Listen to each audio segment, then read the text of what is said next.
everybody, welcome back to my channel, Taylor World, a safe place to talk dangerously. Now today is the first Sautay'd. Okay, get it, got it, good, okay.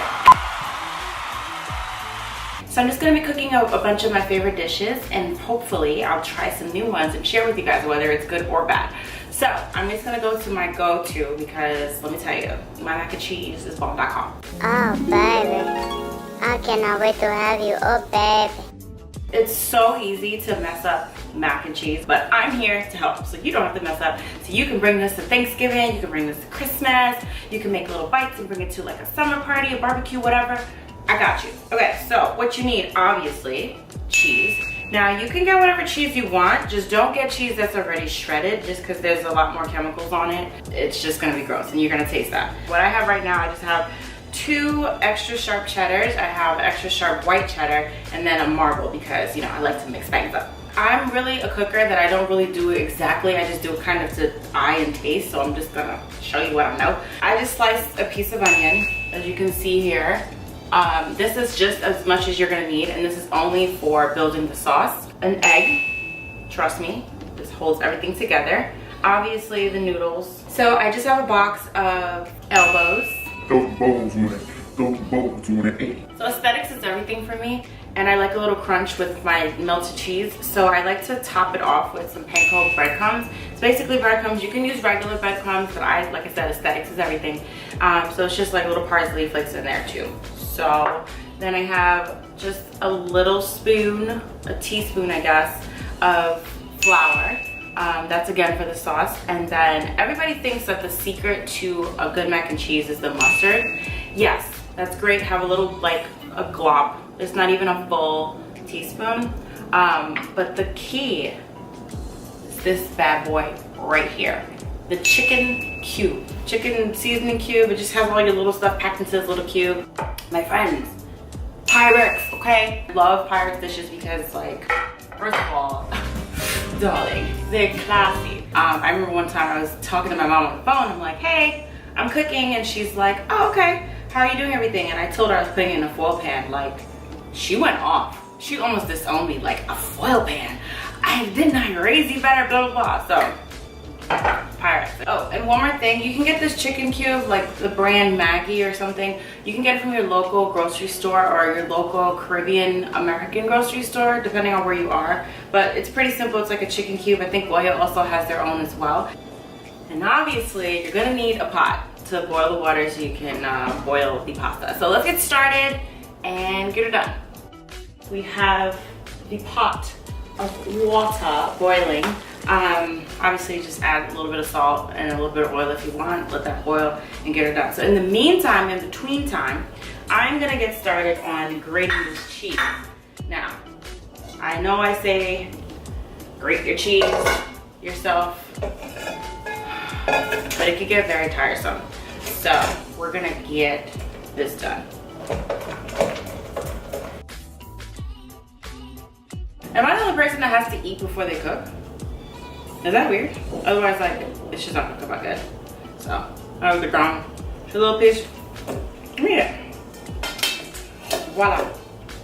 And you just go with the next one. I wasn't the person that was like, yeah, I can cook, I can cook. I kind of got in the kitchen and just experimented and saw what worked for me and what didn't. And kept it moving. You know, you get advice from your family members and all that stuff, but sometimes I just like to just get in there.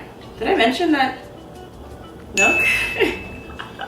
I prefer making the cheese sauce because it's just better. Like I said, yeah, things for me, I need them to taste like something. Okay, now we have all the cheese in here, and if you want, you can mix it up because you probably use some different cheeses.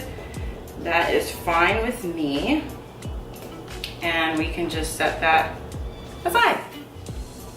Let's grab our knife and cut up our onions. Again, we really don't need that much. It's just for taste, and you're gonna get some of that taste from the chicken cube.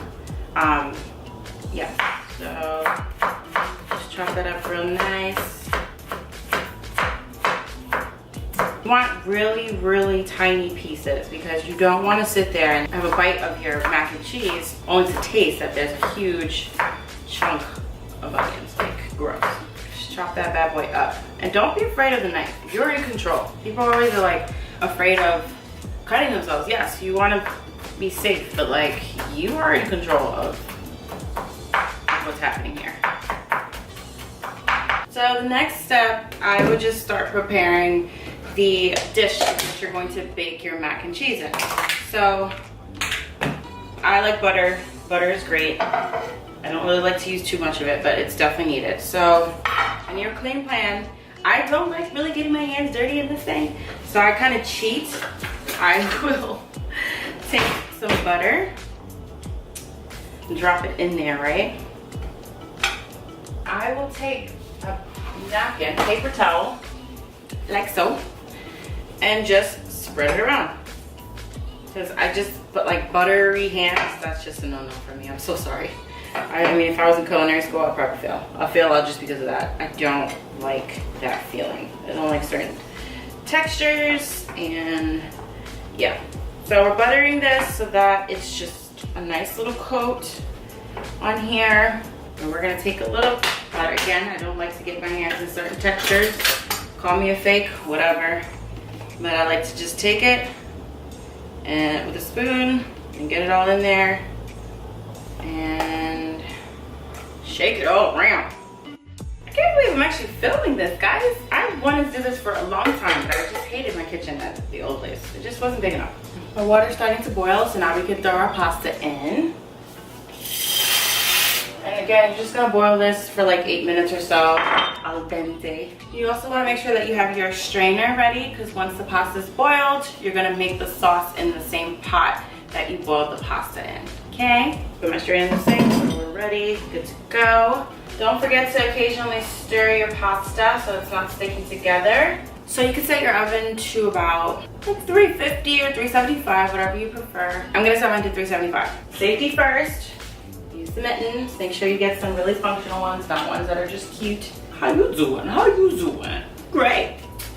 So, remember I put the strainer in the sink, so just pour that all in there. Get a nice little facial. Oh yeah, open up those pores, baby. Oh wow.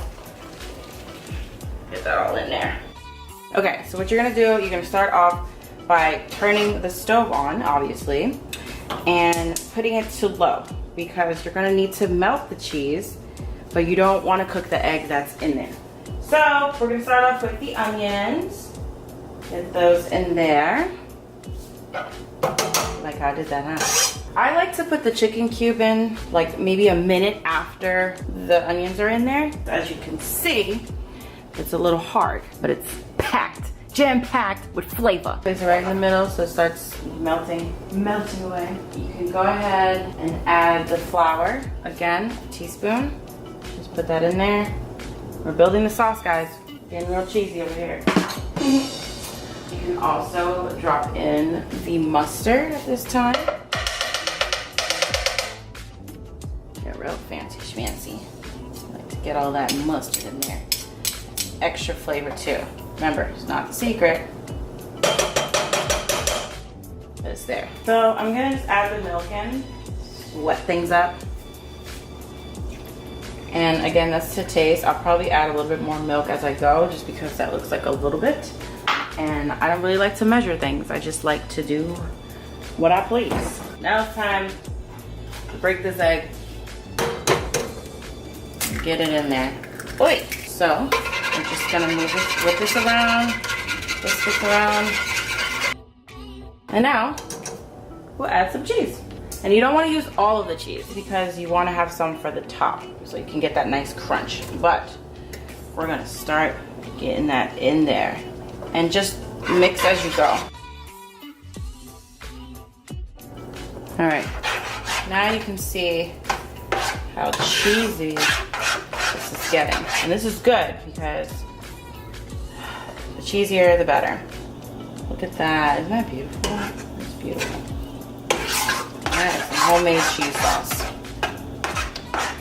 So I'd like to just scrape a little bit in as I go and mix instead of putting, oh shiznits, Jesus. Making such a mess today. And we're gonna get in there. I'm just gonna mix all of that together. Oh, look at it.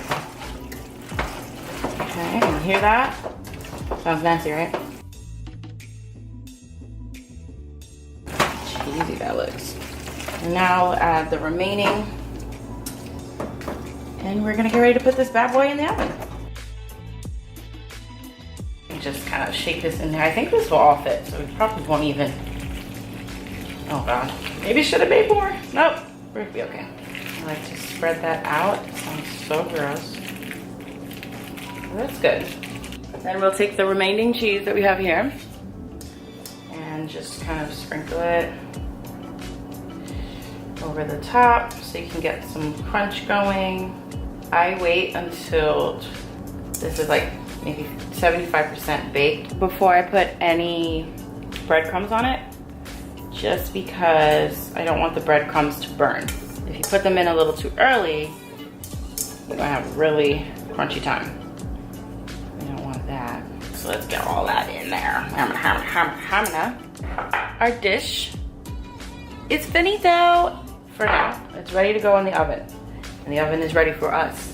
Okay, so now we're gonna set a timer for about 30 or 35 minutes, just so that we can get the lovely breadcrumbs in there.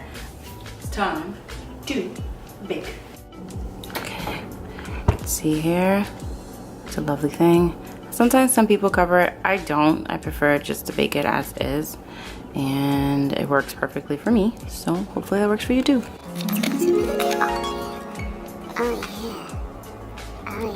So we'll see you in 30 minutes. Now we're gonna take the pan out of the oven. That looks great. And place it up here. You hear that? Sounds beautiful. So we're just gonna put the breadcrumbs on it and then pop it right back in the oven.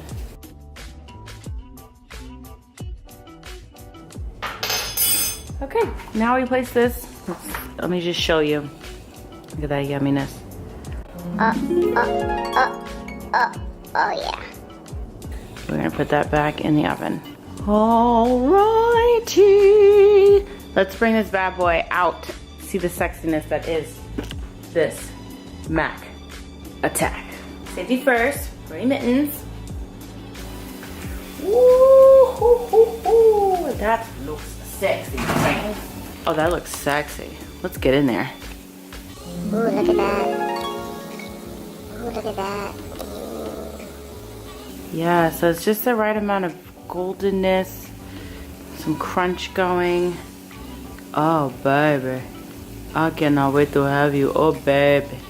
Okay, my friends. The lovely Mac Attack is here. It's finished. It's all done. I cannot wait to have some. Remember, if you're going to have some, please wait. Let it cool down for at least 20 minutes before you cut into it. Okay? Gosh, I want this right now. But like I said, it's super easy. The trick is in the chicken cube. You get yours done. Let me know how it goes in the comment section. I'll be looking for you there. Thank you again for tuning in to Sautay'D in Taylor World. So, another safe place to talk dangerously. I wanted to say a safe place to cook dangerously, but that could be problematic. So yeah, thanks again for tuning in, and this is Sautay'D. Bye. If you liked anything here at Taylor World, remember the safe place to talk dangerously. Make sure you subscribe to my YouTube channel. You can follow me on Instagram at Taylor World and also on Twitter at Taylor World. And we're out. Peace.